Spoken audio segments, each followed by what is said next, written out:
As Aventuras de Sherlock Holmes, escrito por Arthur Conan Doyle. A Liga dos Cabeças Vermelhas. Um dia, no outono do ano passado, ao fazer uma visita a meu amigo Mr. Sherlock Holmes, encontrei-o entretido numa conversa com um cavaleiro de certa idade, muito gordo, rosto vermelho e uma cabeleira cor de fogo. Pedindo desculpas pela intromissão, já me retirava quando Holmes me puxou abruptamente para a sala e fechou a porta atrás de mim. Não poderia ter chegado em melhor hora, meu caro Watson, disse cordialmente. Receei que estivesse ocupado. De fato, estou, e muito. Nesse caso, posso esperar na outra sala. De maneira alguma. Mr. Wilson, este cavaleiro tem sido meu assistente e elaborador em muitos dos meus casos mais bem-sucedidos. Não tenho dúvidas de que me será de grande valia também no seu. O gordo cavaleiro soergueu-se ligeiramente e fez-me um cumprimento de cabeça, lançando-me uma olhadela inquisitiva com seus olhinhos empapuçados. Acomode-se no canapé, disse-me Holmes, voltando a se refestelar em sua poltrona e unindo as pontas dos dedos, como era seu costume quando imerso em reflexão. Sei, meu caro Watson, que você partilha do meu gosto por tudo que é extravagante, que escapa das convenções e da pasmaceira do dia a dia. Mostrou seu gosto por essas coisas com entusiasmo com que se dispôs a relatar, e, se me permite dizê-lo, a embelezar um pouco tantas de minhas pequenas aventuras. Seus casos realmente foram do maior interesse para mim. Talvez lembre que comentei outro dia, pouco antes de enfrentarmos aquele problema muito simples apresentado por Miss Mary Sutherland, que, se quisermos encontrar efeitos estranhos e combinações extraordinárias, devemos procurar na própria vida, que vai sempre muito mais longe do que qualquer esforço da imaginação. Uma proposição que tomei a liberdade de pôr em dúvida. De fato, doutor, mas terá de acabar concordando comigo, pois, do contrário, continuarei lhe impingindo fato sobre fato, até que sua razão desabe sob o peso deles e reconheça que estou certo. Pois bem, Mr. Jabez Wilson, aqui teve a bondade de recorrer a mim esta manhã e iniciar uma narrativa que promete ser das mais singulares que ouço nos últimos tempos. Você já me ouviu observar que as coisas mais estranhas e insólitas estão muitas vezes associadas não aos maiores, mas aos menores crimes. E às vezes, mesmo há casos em que há margem para se duvidar se algum crime propriamente dito foi cometido. Pelo que eu vi até agora, não me é possível dizer se o presente caso configura ou não um crime. Mas o curso dos acontecimentos está, sem dúvida, entre os mais incomuns que já tive notícia. Talvez pudesse fazer a grande gentileza, Mr. Wilson, de recomeçar sua narrativa. Peço não apenas porque meu amigo, o Dr. Watson, não ouviu o início, mas também porque a natureza peculiar da história deixa-me ansioso por ouvir dos seus lábios todos os detalhes possíveis. Em regra, depois de ouvir uma ligeira indicação do curso dos eventos, sou capaz de me orientar com base nos milhares de outros casos semelhantes que me ocorrem à memória. Na presente situação, porém, sou obrigado a admitir, em sã consciência, que os fatos parecem inauditos. O corpulento cliente estufou o peito, revelando uma ponta de orgulho, e puxou do bolso interno do paletó um jornal sujo e amassado. Enquanto ele passava os olhos pela coluna de anúncios, a cabeça espichada e o jornal alisado sobre o joelho, dei-lhe uma boa espiada, esforçando-me por detectar, ao estilo de meu companheiro, os indícios que seu traje ou sua aparência poderiam conter. Mas minha inspeção não me revelou grande coisa. Nosso visitante tinha todas as características do comerciante britânico banal e mediano. Era gordo, presunçoso e bronco. Usava calças bem largas de lã cinza quadriculada, uma sobrecasaca preta cuja limpeza deixava a desejar, desabotoada, e um colete pardacento sobre o qual brilhava uma grossa corrente Albert de latão, de que pendia, como um berloque, uma peça de metal quadrada e furada. Em cima de uma cadeira, a seu lado, via-se um desbotado sobretudo marrom, a gola de veludo amassada. No conjunto, por mais que eu olhasse, nada havia de notável no homem, exceto seu cabelo de um ruivo chamejante e uma expressão de extrema consternação e contrariedade estampada no rosto. O olhar arguto de Sherlock Holmes percebeu rapidamente do que eu me ocupava. E sacudindo a cabeça com um sorriso ao notar meu exame atento, comentou: além das evidências de que ele trabalhou como operário em alguma época, cheira rapé, é maçom, esteve na China e tem escrito muito ultimamente, não consigo deduzir mais nada. Mr. Jabez Wilson teve um sobressalto na sua cadeira. Seu dedo indicador estava no jornal, mas os olhos no meu companheiro. Céus! Como ficou sabendo de tudo isso, Mr. Holmes? Perguntou. Como soube, por exemplo, que fui um trabalhador braçal? É a mais perfeita verdade. Comecei como carpinteiro de navio. Suas mãos, meu caro senhor. A direita é bem maior que a esquerda. Trabalhou com ela e os músculos são mais desenvolvidos. Mas e o rapé, a maçonaria? Não insultarei sua inteligência dizendo-lhe como adivinhei isso. Especialmente porque, e na verdade, contrariando as severas regras de sua ordem, o senhor usa um alfinete de gravata com arco e compasso. Ah, claro, esqueci-me disso. Mas e a escrita? Que outra coisa poderia indicar esse seu punho direito com uns 12 centímetros tão lustrosos e a manga esquerda puída perto do cotovelo, onde as esfrega na mesa? Bem, e a China? O peixe que tem tatuado logo acima do punho direito só poderia ter sido feito na China. Fiz um pequeno estudo sobre as tatuagens e cheguei mesmo a contribuir para a literatura sobre o assunto. Essa habilidade de pintar escamas de peixe de um cor-de-rosa delicado é inteiramente peculiar à China. Quando, além disso, vejo uma moeda chinesa pendurada na corrente do seu relógio, a questão se torna ainda mais simples. Mr. Jabez Wilson deu uma gargalhada. Vejam só, a princípio pensei que o senhor havia feito algo de extraordinário, mas vejo que afinal não foi nada demais. Começo a achar, Watson, disse Holmes, que cometo um erro ao explicar omne ignotum pro magnifico. Você sabe, e minha reputação, já modesta, ficará arruinada se eu continuar sendo tão franco. Não consegue encontrar o anúncio, Mr. Wilson? Sim, acabo de achá-lo, respondeu ele com o dedo grosso e vermelho plantado no meio da coluna. Cá está. Foi com isso que tudo começou. Leia o senhor mesmo, por favor. Peguei o jornal de sua mão e li. A Liga dos Cabeças Vermelhas. Graças a um legado do falecido Ezekiah Hopkins, de Lebanon, Pensilvânia, Estados Unidos, abriu-se agora mais uma vaga que concede a um membro da Liga o salário de 4 libras por semana por serviços puramente nominais. Todos os homens de cabeça vermelha sadios, de corpo e mente e com mais de 21 anos podem se candidatar. Comparecer pessoalmente segunda-feira às 11 horas. Procurar Duncan Ross nos escritórios da Liga em Pope's Court, número 7, Fleet Street. Que diabo significa isso? Exclamei depois de ler 2 vezes o extraordinário anúncio. Holmes riu e remexeu-se na cadeira, como costumava fazer quando de bom humor. Um pouquinho inusitado, não é? Disse. E agora, Mr. Wilson, comece da estaca zero e conte-nos tudo a respeito do senhor, de sua família e dos efeitos que esse anúncio teve sobre sua sorte. Mas antes, doutor, repare qual é o jornal e a data. É o Morning Chronicle, de 27 de abril de 1890, exatamente 2 meses atrás. Muito bem. Então, Mr. Wilson? Bem, é como lhe contei, Mr. Sherlock Holmes, disse Jabez Wilson, enxugando a testa. Tenho uma pequena loja de penhores em Coburg Square, perto da City. Não é um negócio muito grande, e nos últimos anos vem dando apenas o necessário para eu sobreviver. Antes eu tinha 2 auxiliares, mas agora mantenho só um e teria muita dificuldade em lhe pagar se ele não se dispusesse a trabalhar por meio salário, no intuito de aprender o negócio. Como se chama esse jovem tão prestativo? Perguntou Holmes. Chama-se Vincent Spaulding e não é tão jovem assim. Difícil dizer sua idade.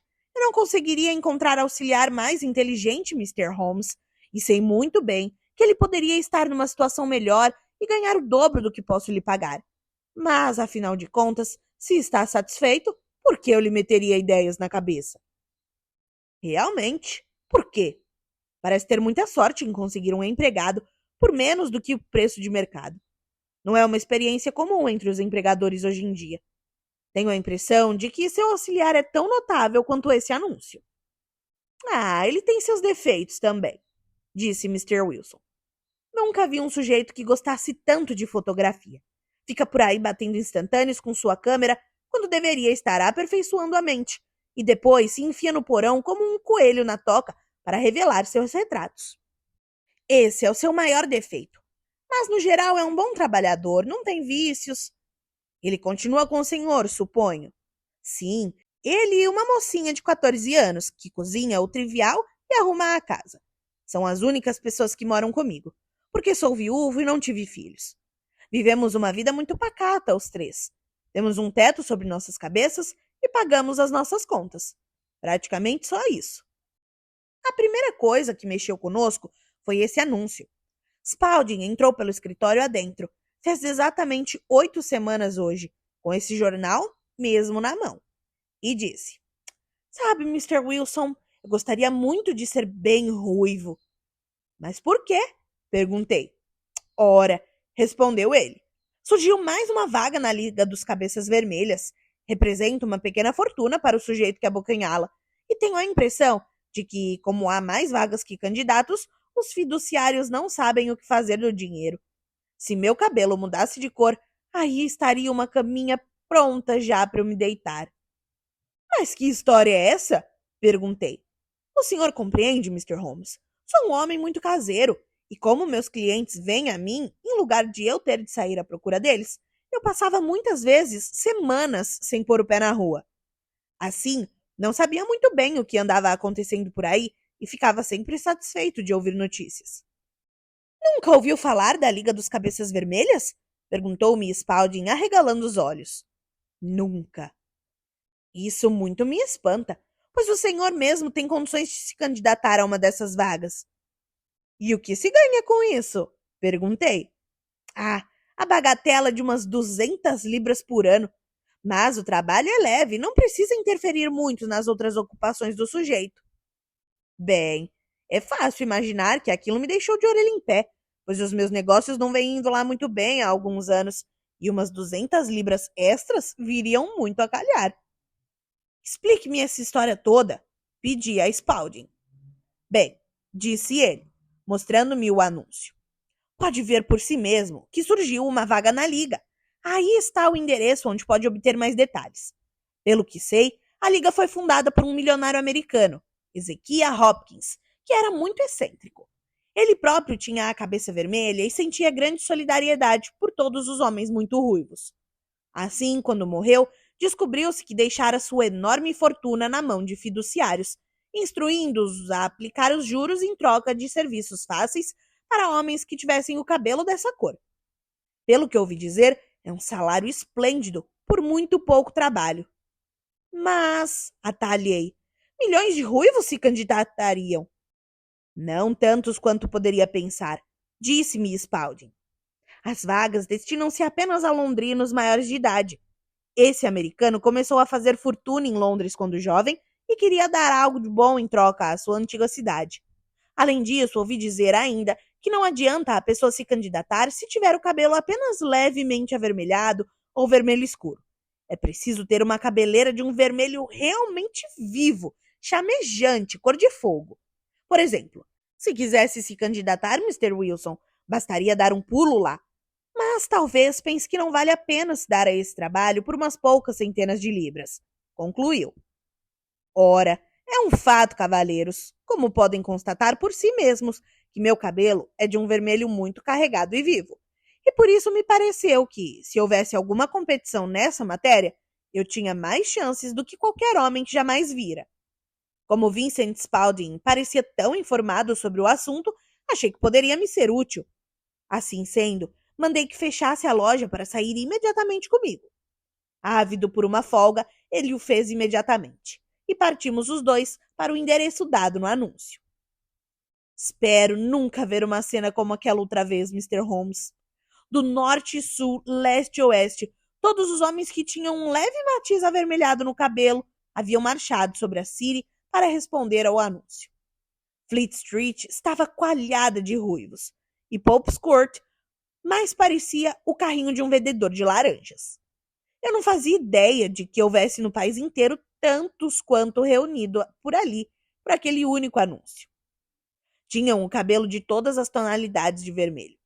Palha, limão, laranja, tijolo, setter irlandês, fígado, barro. Mas, como dissera Spalding, não eram muitos os que tinham cabelo realmente cor de fogo. Quando vi tanta gente esperando, quis desistir, desencorajado. Mas Spalding não admitiu sequer ouvir falar nisso. Nem imagino como conseguiu, mas ele tanto empurrou, puxou, deu estocadas, que conseguiu me fazer atravessar aquela multidão e subir os degraus que levavam ao escritório. Havia uma dupla torrente na escada, a dos que subiam cheios de esperança e a dos que voltavam desiludidos. Mas forçamos passagem o melhor que pudemos e logo nos vimos no escritório. Sua experiência foi muito interessante, comentou Holmes quando o seu cliente fez uma pausa e refrescou a memória com uma enorme pitada de rapé. Por favor, retome sua interessantíssima narrativa. No escritório não havia nada além de umas cadeiras de madeira e uma mesa de tábuas de pinho atrás da qual se sentava um homem baixo com uma cabeleira ainda mais vermelha que a minha. Após dizer algumas palavras a cada candidato que se apresentava, ele sempre conseguia encontrar neles algum defeito que os desclassificava. Afinal, conseguir uma vaga não parecia assim tão fácil. Quando chegou a nossa vez, porém, o homenzinho mostrou-se mais simpático comigo do que fora com qualquer dos outros candidatos, e depois fechou a porta para poder nos falar em particular. Este é Mr. Jabez Wilson, disse meu auxiliar. Ele está postulando uma vaga na liga. E tem condições admiráveis para tal, respondeu o outro. Preenche todos os requisitos. Não me lembro de ter visto algo tão formidável. Recuou um passo, inclinou a cabeça para o lado e fitou meu cabelo até me deixar muito embaraçado. De repente, deu um salto à frente, apertou minha mão e congratulou-me calorosamente pelo meu sucesso. Seria uma injustiça hesitar, disse ele. Certamente me perdoará, porém, por tomar uma precaução óbvia. Com essas palavras, agarrou meu cabelo com as duas mãos e puxou até eu gritar de dor. Ah, lágrimas nos seus olhos, disse ao me soltar. Vejo que tudo está como deve ser. Temos de ter cuidado porque fomos enganados 2 vezes por perucas e uma por tintura. Eu poderia lhes contar a história sobre cera de sapateiro que os deixariam desgostosos da natureza humana. Foi à janela e gritou a plenos pulmões que a vaga estava preenchida. Um murmúrio de decepção subiu lá de baixo e os candidatos dispersaram-se em diferentes direções até não restar mais nenhuma cabeça vermelha à vista, salvo a minha e a do gerente. Meu nome é Duncan Ross, disse ele. Sou um dos beneficiários do fundo legado por nosso nobre benfeitor. É casado, Mr. Wilson? Tem filhos? Respondi que não.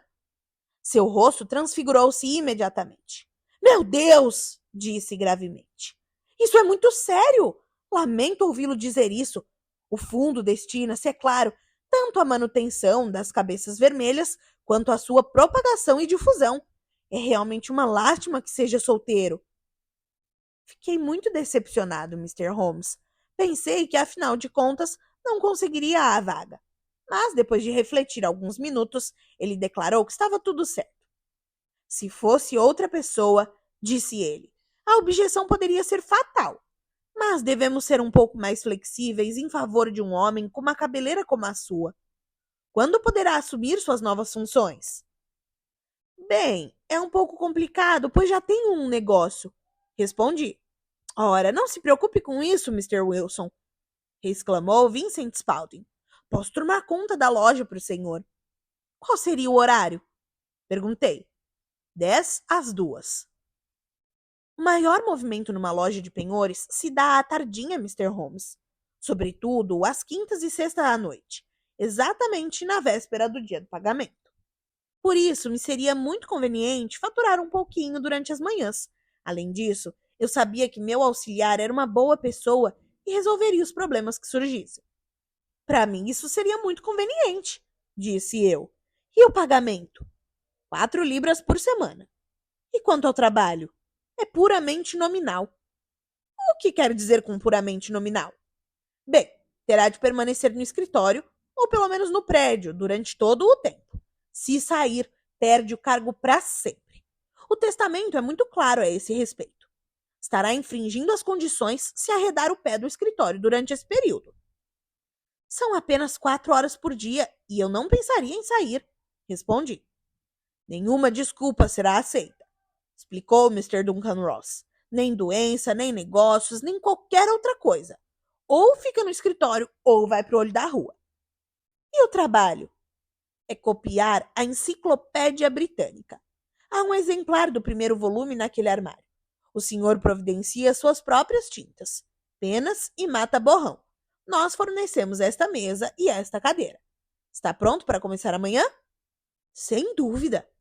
Então adeus, Mr. Jabez Wilson, e permita que eu o parabenize mais uma vez pelo importante cargo que teve a sorte de conquistar. Conduziu-me à porta com mesuras e voltei para casa com meu auxiliar, sem saber o que dizer ou fazer, não cabendo em mim, de contente com a minha sorte. Bem, refleti sobre a questão o dia inteiro, e à tardinha vi-me novamente desalentado. Convencera-me por completo de que toda aquela história devia ser uma grande mistificação ou fraude, embora não pudesse atinar com seu objetivo. Parecia inteiramente inacreditável que alguém pudesse fazer um testamento como aquele, ou que se pagasse tal soma por um serviço tão simples quanto copiar a Enciclopédia Britânica. Vincent Spalding fez o que pôde para me animar, mas à hora de dormir eu estava decidido a cair fora de toda aquela história. Pela manhã, contudo, decidi que não custava nada dar uma olhada naquilo. Assim, depois de comprar um vidro de tinta, uma pena e 7 folhas de papel ao maço, parti para Pope's Court. Pois bem, tive a grata surpresa e satisfação de ver que tudo estava tão certo quanto possível. A mesa estava arrumada para mim e Mr. Duncan Ross estava lá para ver se eu realmente iniciava o trabalho. Mostrou-me que devia começar pela letra A e saiu. Vez por outra, porém, aparecia para ver se tudo corria bem. Às 2 horas, desejou-me boa tarde, cumprimentou-me pelo volume de trabalho feito e fechou a porta do escritório quando saí. As coisas continuaram assim dia após dia, Mr. Holmes. E no sábado, o gerente entrou e entregou-me 4 soberanos de ouro pelo trabalho da semana. Na semana seguinte, a mesma coisa. Eu chegava todas as manhãs às 10 horas e saía todas as tardes às 2.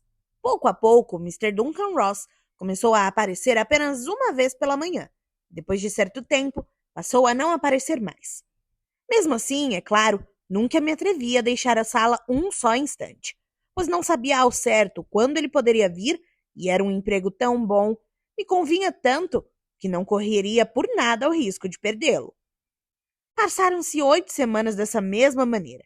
Eu já escrevera sobre abades, arcos, armaduras, arquitetura e ática, e esperava chegar dentro em breve, diligentemente, a letra B. Tinha alguma despesa com o papel ao maço e já enchera quase uma prateleira com meus escritos. Então, de repente, toda aquela história acabou. Acabou? Sim, senhor, e só nesta manhã. Fui para o trabalho, como de costume, às 10 horas, mas dei com a porta trancada. Havia um pequeno quadrado de cartolina pregado nela com um percevejo. Aqui está, o senhor mesmo pode ler. Estendeu um pedaço de cartolina branca do tamanho de uma folha de papel de carta. Nele lia-se: A Liga dos Cabeças Vermelhas foi dissolvida. 9 de outubro de 1890. Sherlock Holmes e eu examinamos esse breve aviso e a cara desolada atrás dele, até que o aspecto cômico do caso suplantou por completo qualquer outra consideração e explodimos ambos numa gargalhada. Não vejo onde está a graça, exclamou nosso cliente enrubescendo até as raízes de seus cabelos flamejantes. Se os senhores não podem fazer melhor do que rir de mim, vão-me embora. Não, não, protestou Holmes, empurrando-o de volta na cadeira de que começara a se erguer. Não perderia o seu caso por nada neste mundo. Ele é revigorantemente inusitado. Mas é também, desculpe-me dizê-lo, um pouquinho engraçado. Por favor, que medidas tomou ao encontrar a carta na porta? Fiquei atordoado, não sabia o que fazer. Fui aos escritórios vizinhos, mas ninguém parecia saber coisa alguma sobre o acontecido. Depois procurei o senhorio, um guarda-livros que mora no térreo, e perguntei se podia me dizer o que fora feito da Liga dos Cabeças Vermelhas. Respondeu que nunca ouvira falar nela.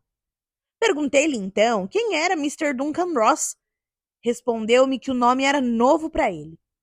Mas insisti. É o cavaleiro do número 4. Ah, aquele ruivo?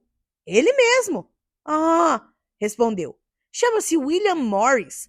É advogado e estava usando minha sala temporariamente até seu novo escritório ficar pronto. Mudou-se ontem. Onde eu poderia encontrá-lo? Ora, em seu novo escritório. Ele me deu o endereço. Cá está. King Edward Street, número 17, perto da Catedral de St. Paul. Parti para lá, Mr. Home.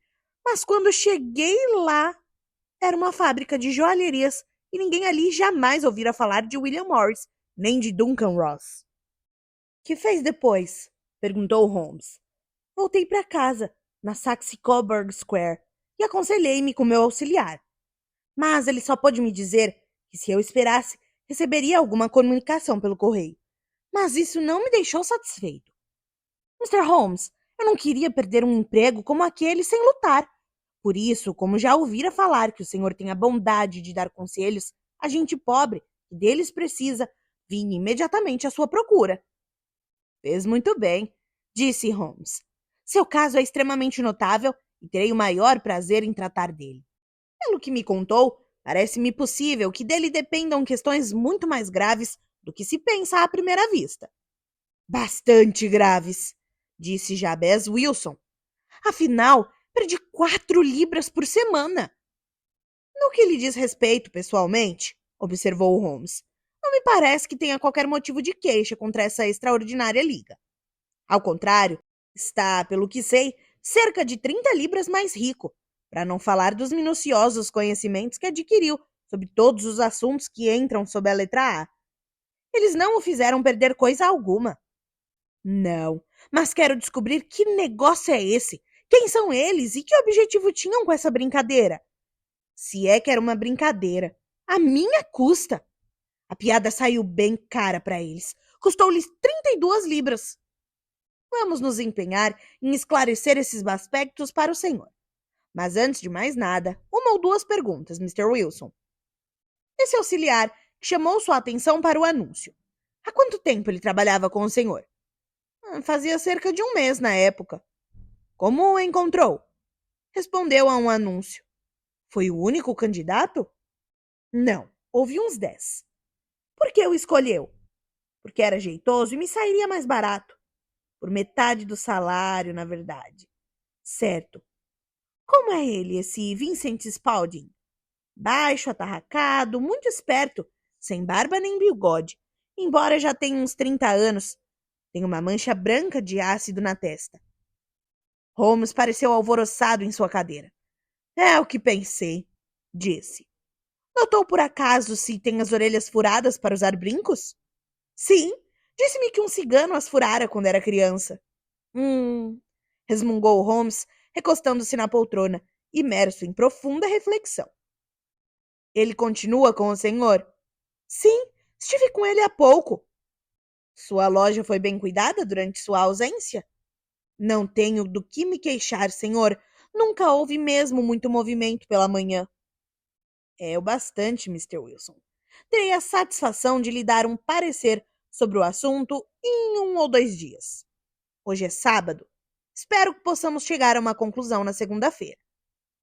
Bem, Watson, disse Holmes assim que nosso visitante saíra. Que lhe parece tudo isso? Não entendi nada, respondi francamente. Que caso misterioso! Em regra, disse Holmes, quanto mais insólita uma coisa, menos misteriosa se revela depois. Esses crimes banais, sem nada que os distingua, é que são os mais intrigantes. Assim como um rosto comum, é o mais difícil identificar. Mas tenho de agir sem demora nesse caso. Que vai fazer? Fumar. Este é um problema para 3 cachimbos, e peço-lhe que não fale comigo durante 50 minutos. Sentou-se com as pernas encolhidas em sua poltrona. os joelhos magros erguidos para o seu nariz de falcão, e lá ficou, os olhos fechados e o cachimbo de barro preto projetando-se como o bico de uma ave estranha. Eu havia chegado à conclusão de que caíra no sono, e na verdade eu mesmo estava cochilando, quando de repente ele pulou do assento com um gesto de quem acaba de tomar uma decisão e pôs o cachimbo sobre o aparador da lareira.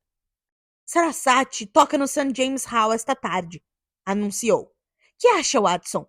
Será que seus pacientes poderiam lhe conceder algumas horas? Não tenho nada para fazer hoje. Minha clientela nunca é muito absorvente. Então, põe o chapéu e vamos. Passarei primeiro pela City e podemos comer alguma coisa pelo caminho.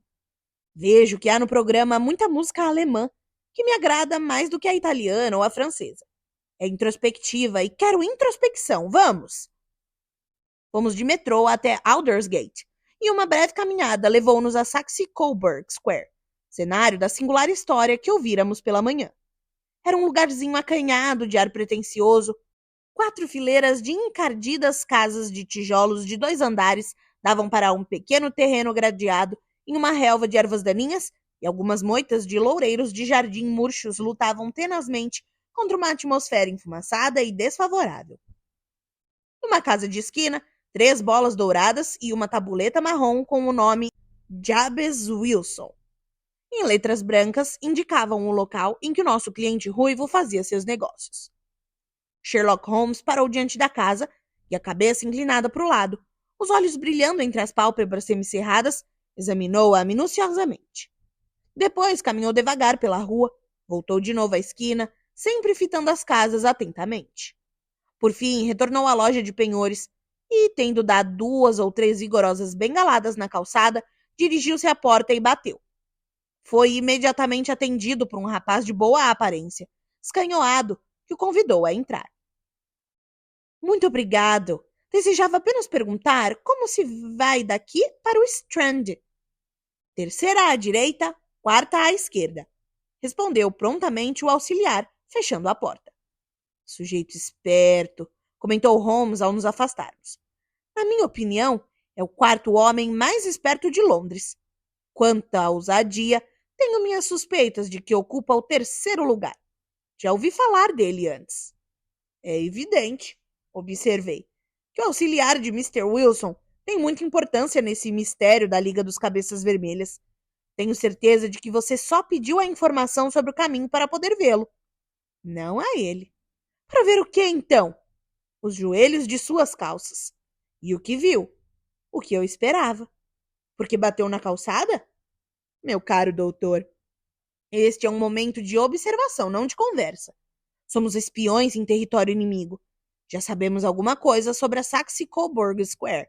Exploremos agora o terreno atrás dela. A rua em que nos encontramos ao dobrar a esquina da retirada Saxe-Coburg Square fazia com ela um contraste tão grande quanto a frente de uma pintura com o verso. Era uma das principais artérias que conduziam o tráfego da City para o norte e o oeste. As pistas estavam cheias, com um fluxo imenso de veículos nas 2 direções, enquanto as calçadas estavam pretas com um enxame apressado de pedestres. Era difícil imaginar, olhando-se para a linha de belas lojas e imponentes sedes de empresa, que elas realmente confinavam, do outro lado, com a pracinha sem graça e pachorrenta que acabáramos de deixar. Deixe-me ver, disse Holmes, parando na esquina e contemplando a fileira de prédios. Gostaria de memorizar a ordem dos imóveis aqui. Cultivo o hobby de ter um conhecimento preciso de Londres. Ali está a Mortimer's, a tabacaria, a lojinha de jornais, a agência de Coburg City e Suburban Bank, o restaurante vegetariano e o depósito da McFarlane, fabricante de carruagens. Isso nos leva diretamente ao outro quarteirão. E agora que nosso trabalho está feito, doutor, é hora de nos divertirmos um pouco. Um sanduíche, uma xícara de café e depois direto para o reino do violino, onde tudo é suavidade, delicadeza e harmonia, e não há nenhum cliente ruivo para nos exasperar com suas charadas. Meu amigo era um músico entusiasta, sendo ele mesmo não apenas um executante capaz, como um compositor de méritos pouco comuns. Passou a tarde sentado bem perto do palco, na mais perfeita felicidade, movendo os dedos longos e finos ao compasso da música, enquanto um doce sorriso lhe pairava nos lábios. E seus olhos lânguidos, sonhadores, eram tão diferentes quanto se pode imaginar dos de Holmes, o cão de caça Holmes, o agente criminal implacável, arguto e certeiro. Em seu caráter singular, a natureza dual afirmava-se alternadamente. Sua exatidão e astúcia extremas representavam, como tantas vezes me pareceu, uma reação ao espírito poético e contemplativo que ocasionalmente predominava nele. A oscilação de sua natureza levava-o do extremo langor à energia devoradora. E como eu bem sabia, ele nunca era tão temível como depois de passar dias a fio refestelado em sua poltrona, entre suas improvisações e edições em gótico.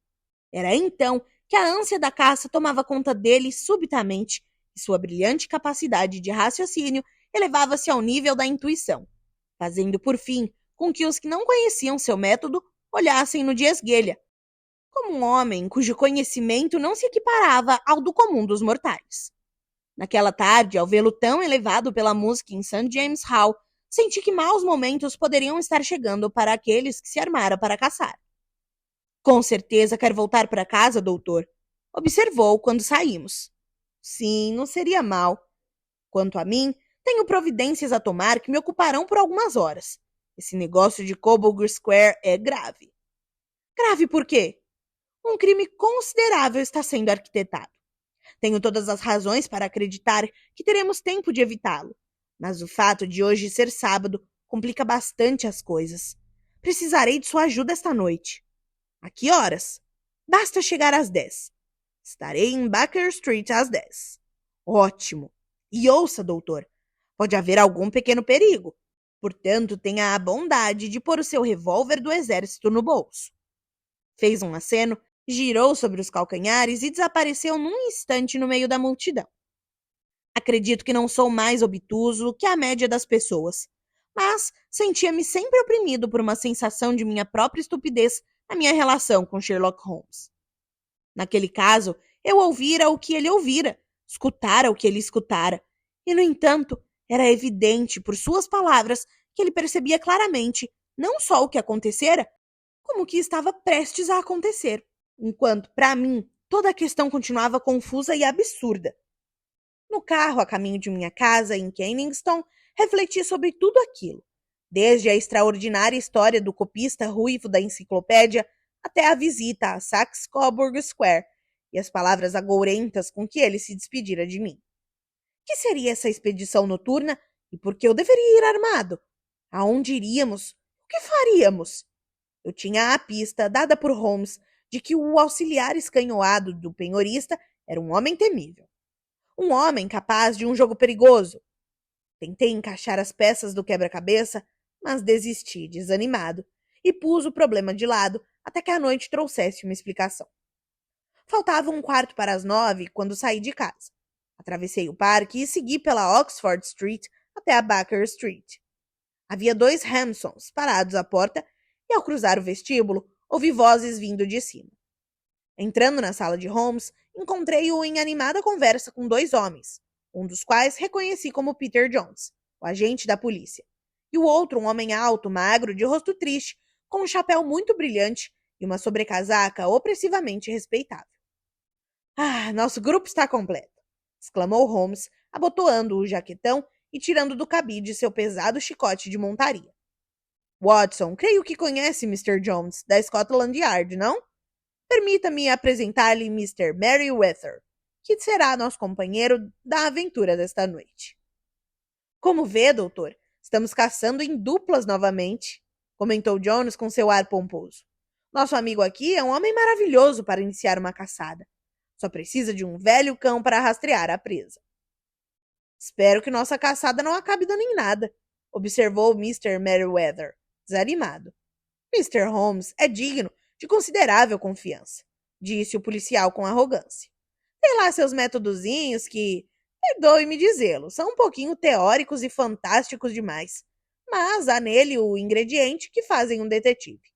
Não é exagero dizer que 1 ou 2 vezes, como naquele caso do assassinato do Sholto e do tesouro de Agra, chegou mais perto da verdade do que a polícia. Ah, se o senhor diz, está certo, disse o estranho com deferência. Apesar disso, confesso que sinto falta do meu rubber. É a primeira noite de sábado em 27 anos que não jogo meu rubber. Creio que descobrirá, Mr. Merryweather, disse Sherlock Holmes, que jogará esta noite no maior lance de sua vida, que o jogo será mais empolgante. Para o senhor estarão em jogo cerca de 30 mil libras. Para você, Jones, o homem que deseja encontrar. John Clay, assassino, ladrão, arrombador e falsário. Ele é jovem, Mr. Merryweather, mas está no topo da carreira e é o criminoso que mais quero algemar em toda Londres. É um homem notável, esse John Clay. Seu avô era um duque real e ele próprio frequentou Eton em Oxford. Seu cérebro é tão hábil quanto seus dedos e, embora volta e meia encontremos vestígios seus, nunca conseguimos pegá-lo. Penetra numa casa na Escócia numa semana e na semana seguinte está levantando dinheiro para construir um orfanato na Cornualha. Estou na sua cola há anos e até hoje nunca pus os olhos nele. Espero poder ter o prazer de apresentá-lo a você esta noite. Também tive 1 ou 2 probleminhas com o Mr. John Clay e concordo com você que ele está no topo da carreira. Mas já passa das 10, é hora de ir. Se os senhores tomarem o primeiro Hampson, Watson e eu os seguiremos no segundo. Sherlock Holmes não se mostrou muito comunicativo durante o longo percurso. Ficou recostado no banco, cantarolando as melodias que ouvíramos à tarde. Passamos por um interminável labirinto de ruas iluminadas por lampiões de gás até chegar a Farringdon Street. Agora estamos bem perto, observou meu amigo. Esse sujeito, o Merryweather, é diretor de um banco e tem interesse pessoal na questão. Achei que seria bom termos Jones conosco também. Não é mau sujeito, embora seja um rematado imbecil em sua profissão. Tem uma virtude indiscutível. É corajoso como um bulldog e tenaz como uma lagosta quando deita as garras em alguém. Cá estamos, eles estão à nossa espera. Chegáramos à mesma rua movimentada em que havíamos estado de manhã. Nossos carros foram dispensados e, seguindo a orientação de Mr. Merryweather, atravessamos uma passagem estreita e entramos por uma porta lateral que ele abriu para nós. Lá dentro havia um pequeno corredor que terminava num portão de ferro maciço que também foi aberto. Dava para um lanço de degraus de pedra que desciam em caracol e terminavam em outro portão colossal. Mr. Merryweather parou para acender uma lanterna e conduziu-nos por uma passagem escura, cheirando a terra, e após abrir uma terceira porta, introduziu-nos num enorme portão, ou caixa forte, em que caixotes e grandes caixas se espalhavam por toda parte. Os senhores não são muito vulneráveis do alto, comentou Holmes, levantando a lanterna e olhando à sua volta. Nem de baixo, disse Mr. Merryweather, batendo a bengala sobre as lajes do piso. Meu Deus, parece completamente oco, exclamou, levantando os olhos espantado. Devo realmente lhe pedir que seja um pouco menos ruidoso, disse Holmes severamente. O senhor já pôs em perigo todo o êxito de nossa expedição. Seria muito pedir-lhe que tenha a bondade de se sentar num desses caixotes e não interferir.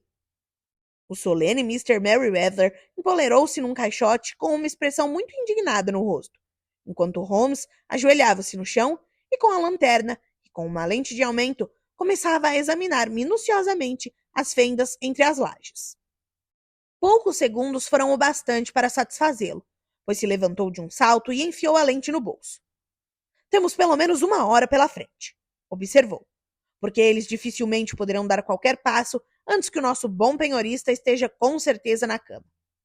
A partir de então, não perderão 1 minuto, pois quanto mais cedo fizerem seu trabalho, mais tempo terão para fugir. Estamos agora, doutor, como sem dúvida já adivinhou, no cofre forte da agência da City, de um dos principais bancos de Londres.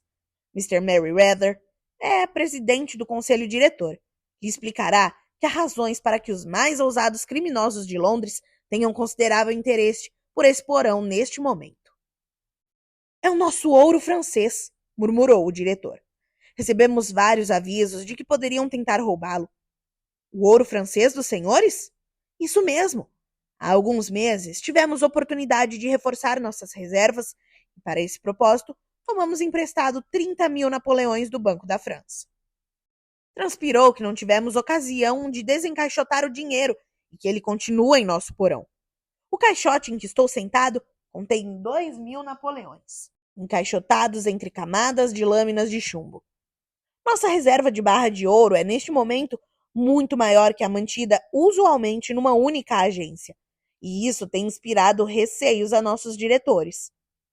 Receios plenamente justificados, observou Holmes. Mas chegou o momento de preparar a execução de nossos pequenos planos. Espero que dentro de 1 hora esteja tudo concluído.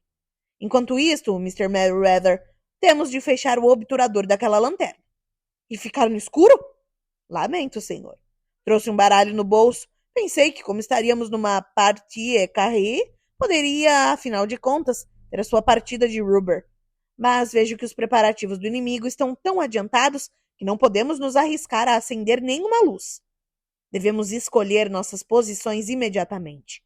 São homens usados e, embora os tenhamos posto em desvantagem, podem nos fazer algum mal se não tivermos cuidado. Ficarei atrás deste caixote e os senhores se esconderão atrás daqueles. Quando eu jogar a luz da lanterna sobre eles, fechem o cerco rapidamente. Se eles atirarem, Watson, revide e abata-os sem piedade. Pus meu revólver engatilhado sobre a caixa de madeira atrás da qual estava agachado. Holmes puxou o obturador da lanterna e nos deixou no breu. Uma escuridão tão completa como eu nunca experimentara antes. Restava o cheiro de metal quente para nos assegurar de que a luz continuava ali, pronta a iluminar instantaneamente.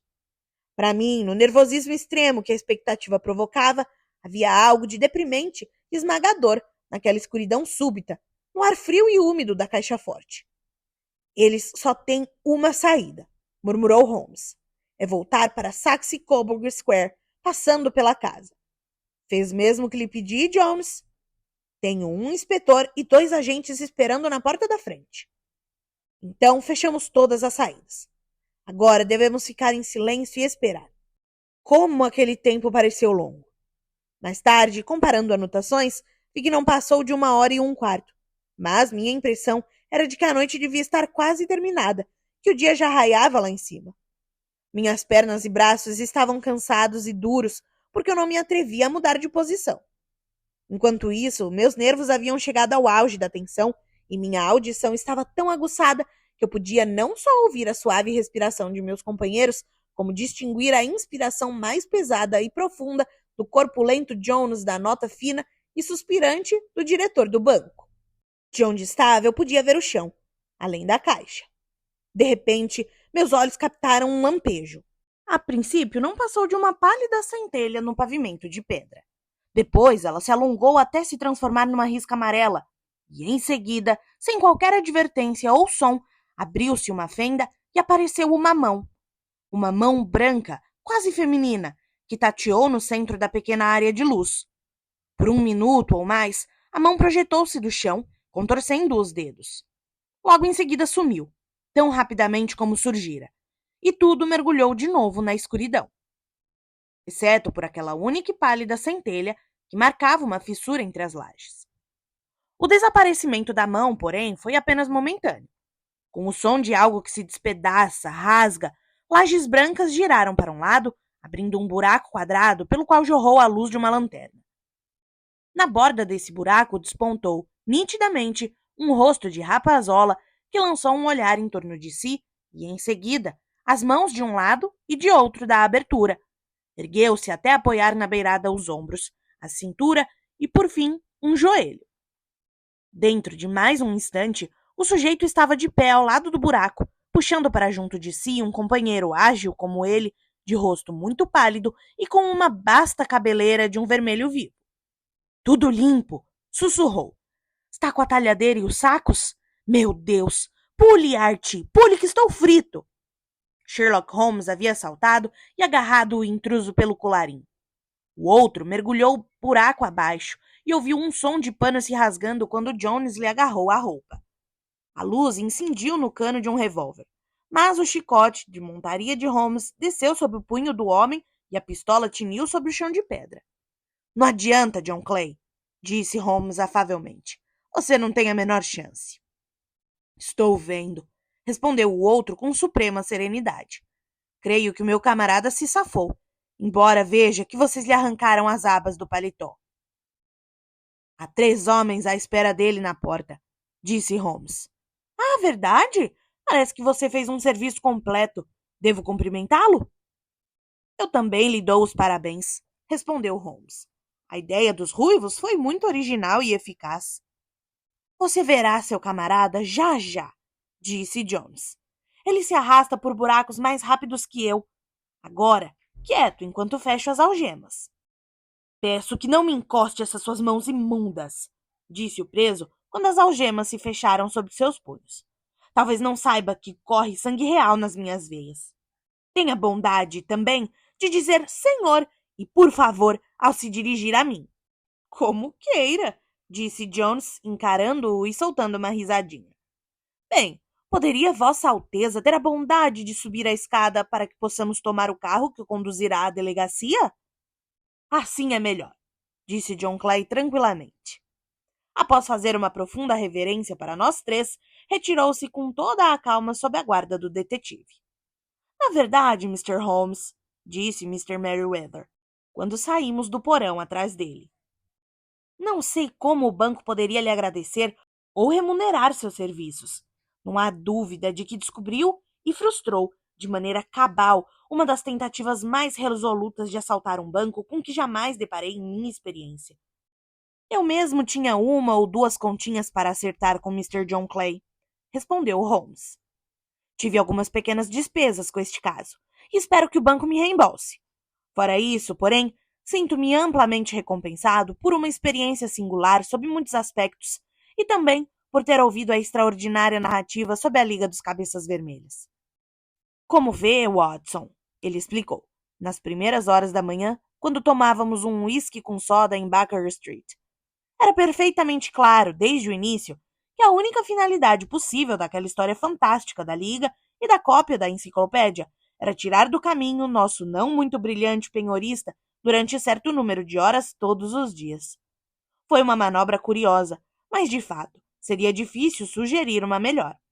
O método foi sem dúvida sugerido à mente engenhosa de Clay pela cor do cabelo de seu cúmplice. As 4 libras semanais foram a isca destinada a atrair o penhorista. O que significava isso para eles? Que estavam jogando por milhares.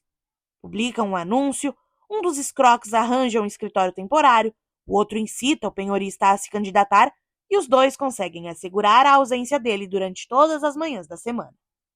Desde um instante em que eu vi que o auxiliar aceitara trabalhar por metade do salário, pareceu-me evidente que tinha um motivo forte para querer o emprego. Mas como conseguiu adivinhar qual era esse motivo? Se houvesse uma mulher na casa, eu teria suspeitado de um vulgar caso de amor clandestino. Mas isso estava fora de cogitação. O negócio de Wilson era pequeno e não havia nada em sua casa que pudesse justificar preparativos tão complicados e os gastos que estavam fazendo. Devia, portanto, ser alguma coisa fora da casa. Que poderia ser? Pensei na paixão do auxiliar por fotografia e em sua mania de desaparecer no porão. O porão. Ali estava a ponta dessa meada embaraçada. Conduzi, então, a investigações sobre esse misterioso auxiliar e descobri que tinha pela frente um dos mais frios e ousados criminosos de Londres. Ele estava fazendo alguma coisa no porão. Alguma coisa que exigia muitas horas, meses a fio. Que poderia ser? Não conseguia atinar com outra possibilidade a não ser a de que estivesse cavando um túnel para algum outro prédio. Eu havia chegado até aí quando fomos visitar a cena dos acontecimentos.